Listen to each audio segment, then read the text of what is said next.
शहरी बाजार में एक मोमोज पानी पूरी की दुकान है जिसके बाहर एक रेहड़ी खड़ी है और अंदर दुकान में गरीब सास बहू सफाई कर रही हैं। तभी दुकान का मालिक मोमोज और गोलगप्पे के कट्टे लाकर दुकान में उसी गंदी जगह पर रख देता है। अरे मालिक, ये आपने क्या किया? इतनी गंदी जगह पर मोमोज और पानी पूरी रख दिए। मैं यहाँ सफाई कर तो रही थी। अरे तो क्या हो गया, रख दिया तो। हाँ, अब सफाई बाद में करना, पहले हमारे स्पेशल मोमोज पानी पूरी बनाओ, बाहर ग्राहकों की भीड़ जमा है। पर मालिक, ये तो खराब हो गए हैं। हम क्या अपने ग्राहकों को खराब मोमोज पानी पूरी खिलाएंगे? ऐसे तो उनकी तबीयत खराब हो जाएगी। तुम दोनों सास बहू बहुत बोलती हो। मैं तुम्हें यहाँ मेरे ग्राहकों को मोमोज पानी पूरी खिलाने के लिए पैसे देता हूँ, ना कि तुमसे जुबान चलाने की। और मैं इकलौता नहीं हूँ जो इस तरीके से बेच रहा हूँ। इसलिए अगर काम करना है तो चुपचाप से वही करो जो मैंने बोला है। क्योंकि शिल्पा और आशा मोमोज पानी पूरी की दुकान पर छोटी सी नौकरी किया करती थी, इसीलिए वो ज्यादा कुछ बोल नहीं पाती और दुकान के बाहर ठेले पर सामान लाकर मोमोज पानी पूरी बनाने लग जाती हैं। आंटी, मेरे लिए आपकी फेमस मोमोज पानी पूरी लगा दो और मोमोज में पानी थोड़ा ज्यादा रखना। बेटा, तुम ये मोमोज पानी पूरी मत खाओ, इसे खाने से तुम्हारी तबीयत खराब हो जाएगी। अरे बहन, तुम कैसी हो? तुम नहीं चाहती कि तुम्हारी बिक्री हो? एक तो ये इतनी यूनिक डिश है और टेस्टी भी, खाए बिना रहा नहीं जाता। बहन, इसी से हमारी रोजी रोटी चलती है। अगर मैं 2 पैसे कमाना ना चाहती तो ऐसी हालत में काम क्यों करती? पर ये मोमोज पानी पूरी बहुत गंदे तरीके से बने हैं। अगर मासूम बच्चा ये गंदे मोमोज पानी पूरी खाएगा तो कहीं इसकी तबीयत खराब ना हो जाए। शिल्पा और आशा खुद उस बच्चे को मोमोज पानी पूरी खाने से मना कर देती हैं और ये सब कुछ दुकान का मालिक देख लेता है, जो वहां जाकर दोनों सास बहू पर भड़कने लगता है। अरे तुम दोनों सास बहू तो मेरी दुकान बंद करवाना चाहती हो क्या? जरूरत है ग्राहक को सच बताने की? ऐसे तो तुम मुझे रोड पर ला दोगी।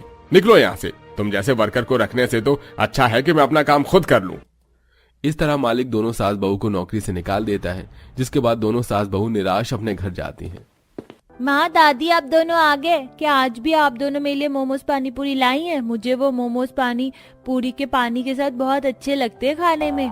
नहीं बेटा, हम आज तुम्हारे लिए अपनी दुकान का फेमस डिश नहीं ला पाए, क्योंकि वो जितना फेमस है उतना ही बेकार है। और इसी के चलते मालिक ने हमें नौकरी से भी निकाल दिया, क्योंकि हमने लोगों की हेल्थ के साथ खिलवाड़ करना नहीं चाहा और अपने दुकान पर आए ग्राहकों को सच बता दिया। बहू, अगर आज मेरा वो निकम्मा बेटा हमारे साथ होता तो हमें नौकरी जाने का इतना दुख ना होता। पर मेरा बेटा निकम्मा रहेगा। खुद तो कुछ कमाता नहीं था और हमारी कमाई उड़ाता था, इसीलिए मैंने उसे घर से निकाल दिया। पर अब सोच रही हूँ कि मुझे उसे निकालना नहीं चाहिए था। नहीं माँ, तुमने भैया को निकालकर बिल्कुल सही किया। अगर आज भैया हमारे साथ होते तो हमारी मुसीबत और बढ़ जाती। आप दोनों फिक्र मत करो, मेरा एक दोस्त है, उसके पिता किराए पर ठेला देते हैं और आप दोनों को तो ये स्पेशल रेसिपी मोमोज पानी पूरी बनाना आता है। ये आप ही उस मालिक के पास लेकर गए थे। ये रेसिपी आपकी है तो क्यों ना हम अपना खुद का पानी पूरी के मसाले और पानी से भरा मोमोज पानी पूरी बनाकर बेचे। पर खुद का बिजनेस करने के लिए पैसे कहाँ से आएंगे? बहू, सबसे ज्यादा पैसा ठेले में लगेगा, पर वो तो हम किराए पर ले रहे हैं। बस हमें मोमोज पानी पूरी बनाने का सामान ही तो खरीदना है। वो तो थोड़े से पैसे से भी हो जाएगा और मैं कुछ पैसे उधार मांग कर ले आती हूँ और जब हमारी कमाई होने लगेगी तो हम सारा कर्ज भी चुका देंगे। रीता के सुझाव से अब दोनों सास बहू अपना खुद का मोमोज पानी पूरी बेचने का फैसला करती हैं और अगले ही दिन आशा गांव के जमींदार से कुछ पैसे उधार लेकर आती है, तो वहीं रीता भी अपने दोस्त से बात करती है और ठेला लेकर आती है और घर में अपने बेटे के साथ बैठकर शिल्पा मोमोज और पानी पूरी बनाती है।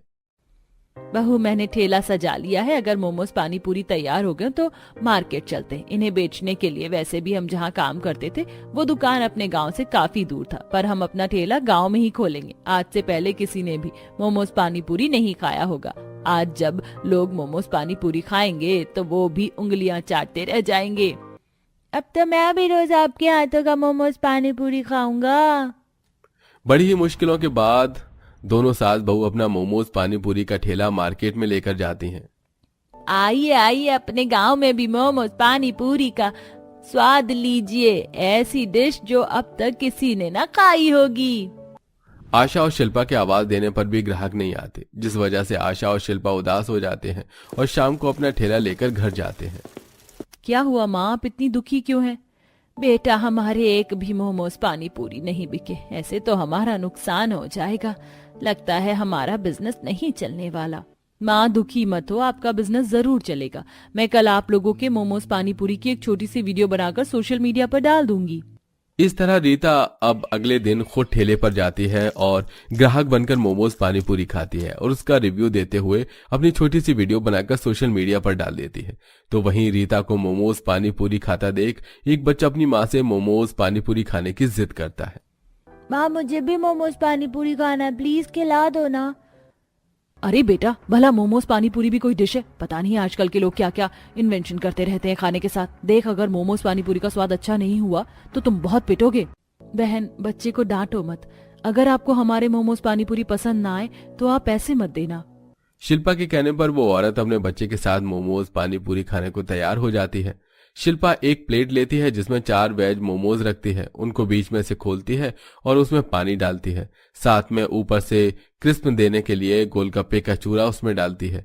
ये सब देख वो औरत थोड़ी हैरान होती है और जब वो मोमोज पानी पूरी खाती है तो उसे उसका टेस्ट बहुत अच्छा लगता है और वो पूरे पैसे देते हुए तारीफ भी करती है। मैंने सोचा नहीं था कि आपका मोमोज पानी पूरी इतना स्वादिष्ट होगा, पर ये तो पैसा वसूल डिश है। माँ बेटे को मोमोज पानी पूरी खाता देख आसपास के लोग भी अब उसके ठेले पर आना शुरू कर देते हैं और जो भी मोमोज पानी पूरी खाता वो उनके खाने की तारीफ करता। लाजवाब डिश है आपकी। इस गांव में आपने हमें ऐसी चीज खिला दी जो शायद शहर में भी खाने को न मिले। मजा आ गया। मैंने तो कभी सोचा भी नहीं था कि मोमोज और पानी पूरी का कॉम्बिनेशन इतना अच्छा हो सकता है। उस दिन शिल्पा और आशा की मोमोज पानी पूरी की अच्छी कमाई होती है और दोनों सास बहू शाम को खुशी खुशी घर आते हैं और पैसे गिनते हैं। अगले दिन फिर से दोनों अपना ठेला लगाते हैं और इस बार पहले से उसके पास ज्यादा ग्राहक आते हैं। तो वहीं रीता ने जो वीडियो सोशल मीडिया पर पोस्ट किया था वो आग की तरह फैलने लगता है और कुछ ही दिनों में सास बहू गरीब सास बहू मोमोज पानी पूरी वाली के नाम से फेमस हो जाती है। एक दिन उनके ठेले पर एक इन्फ्लुएंसर आता है। मैडम, मैंने आपकी वीडियो देखी है और वीडियो देखकर बड़ी मुश्किल से आप दोनों सास बहू का पता लगाकर मैं यहाँ पे आया हूँ। मैं आपके दिमाग में ये आइडिया कहाँ से आया? क्या आप हमारे फैंस को कुछ बता सकते हैं? और ऐसी क्या मजबूरी है कि आप अपनी गर्भवती बहू के साथ मोमोज पानी पूरी बेच रही हैं? भाई साहब, गरीबी ही हमारी मजबूरी है और ये आइडिया बस ऐसे ही आया कि मोमोज और पानी पूरी को मिलाकर देखते हैं कि क्या बनता है। पर जो भी बना वो इतना अच्छा था। शहर से एक मालिक आए और हमें अपने यहाँ मोमोज पानी पूरी बनाने पर रखा, पर वो लोगों के स्वास्थ्य के साथ खिलवाड़ करते थे। इसके खिलाफ हमने आवाज उठाई तो उन्होंने हमें काम से निकाल दिया। उसके बाद हमने अपना काम शुरू किया। वो इन्फ्लुएंसर न सिर्फ दोनों सास बहू का इंटरव्यू लेता है बल्कि उनके मोमोज पानी पूरी भी खाता है और रिव्यू भी देता है। दोस्तों, मैंने खाकर देखा है इनके मोमोज पानी पूरी और ये बहुत अमेजिंग है।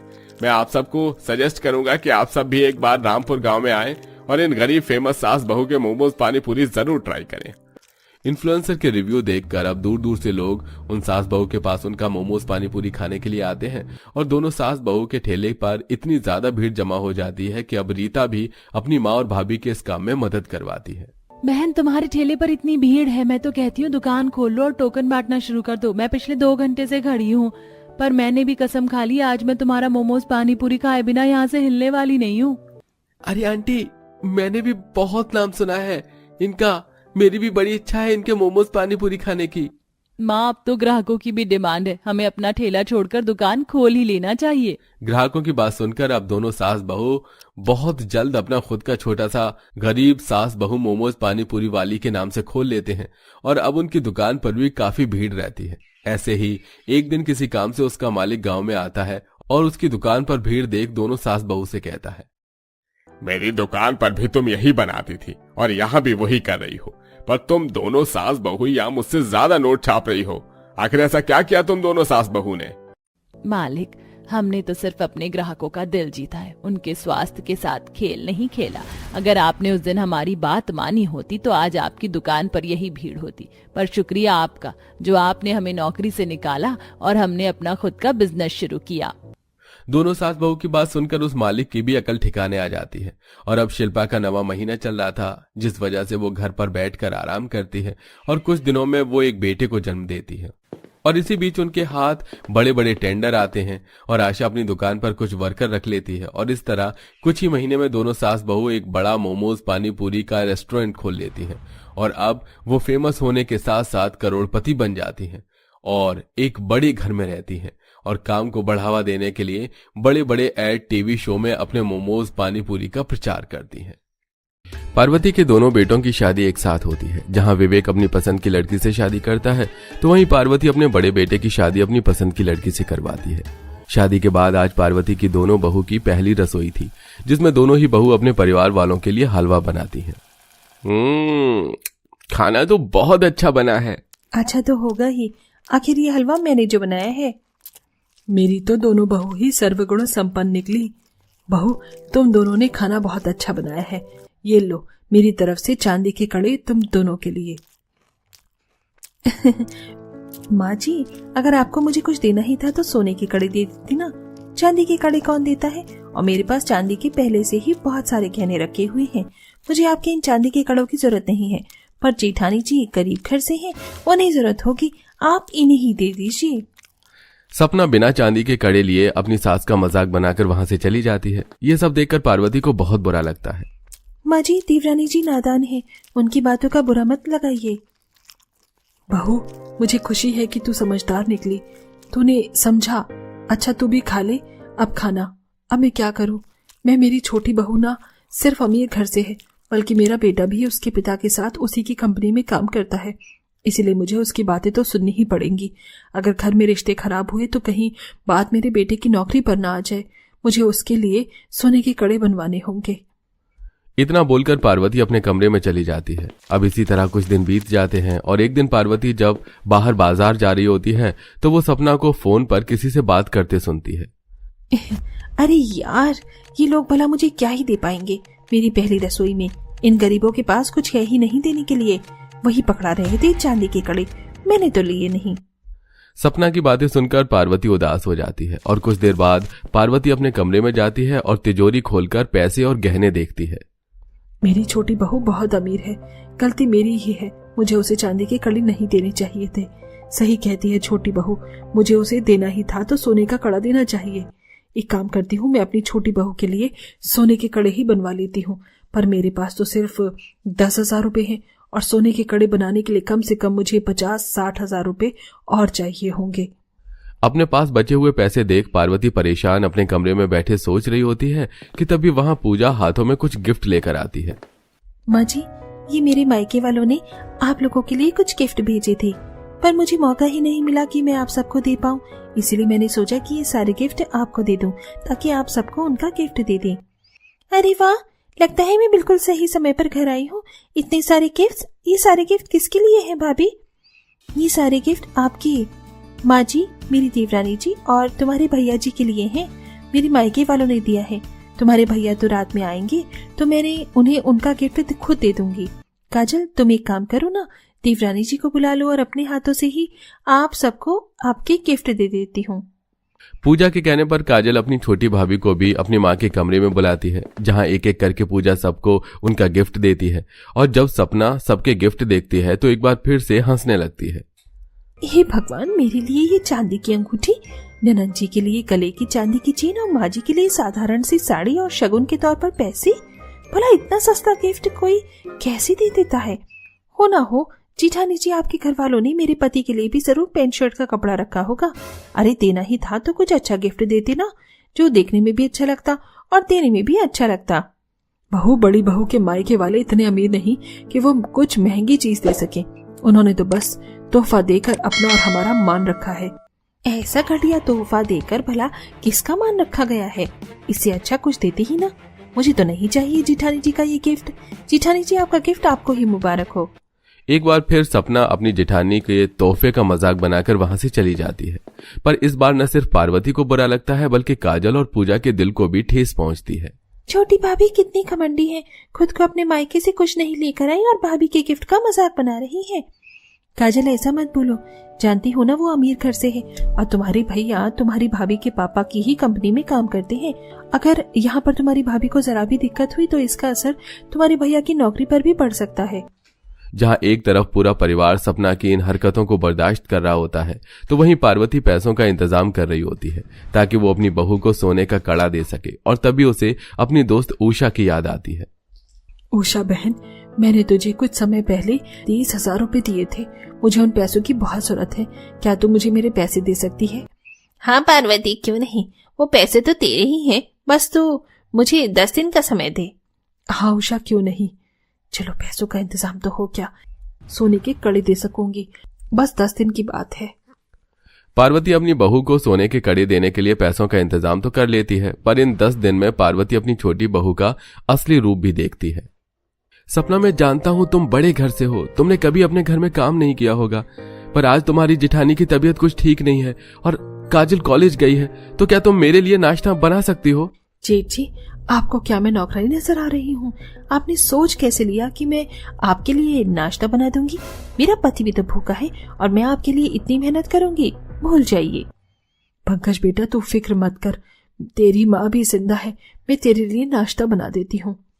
हाँ हाँ, अब इस उम्र में अपनी बेटी के लिए नाश्ता ही बनाओगी ना? अगर एक नौकर रख लेती तो ये दिन न देखना पड़ता।